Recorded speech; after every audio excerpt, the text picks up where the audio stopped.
answer the question of do you think nothing is impossible? Personally, I believe that in this world there are a lot of impossible things, and I'm saying this because I can say it myself. So, in my opinion, the answer for this question would be no, I don't think nothing is impossible. I will explain this by starting from the beginning of the past century with the cell phones. I believe that people in those days would never think of having a technical device that could make calls all around the world, no matter what are you doing or where are you.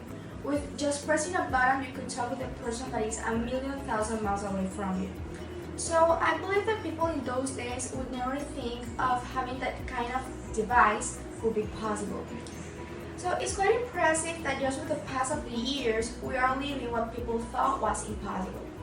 I believe in God, and I know that He can do everything no matter if it is impossible or not. And I believe in something that is called miracles too, and I know that a lot of people don't believe in them, and I'm not going to judge. I heard this story of a man that was literally dying of cancer. The doctors told him that there was nothing left to do, but he didn't hear them. He just kept praying and praying and praying. The next day, the doctors were doing these exams to see if there was something wrong, and they didn't see any trace of cancer, and they themselves call it a miracle. So, that kind of things are impossible for us, but are possible for God. I also believe in the power of the voice. What is that? I have always said that all the things that you're willing to do, and you keep saying to yourself, you keep repeating it to yourself, and you know that maybe they are a little impossible to do, but you will have faith in yourself, then and just then you will achieve that no matter what. But if you keep saying to yourself that it's so impossible, I'm never gonna do that, I can't do that, it will become into something possible but difficult into something impossible. Now, I'm going to tell you this story that kind of marked my life.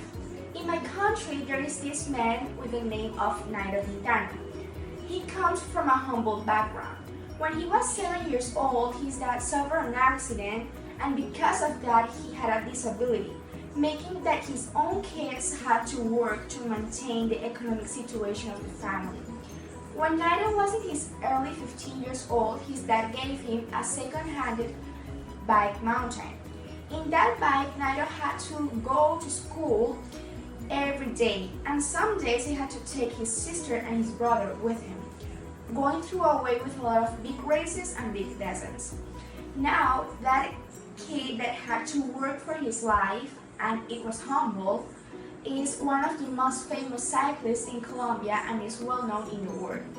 So, why don't we stop thinking and saying that it's so impossible, and why don't we start thinking, saying, and believing some things that we know that are impossible and difficult, but if we put up together the faith, the will, and the strength, believe me, you will start doing things that never cross your mind.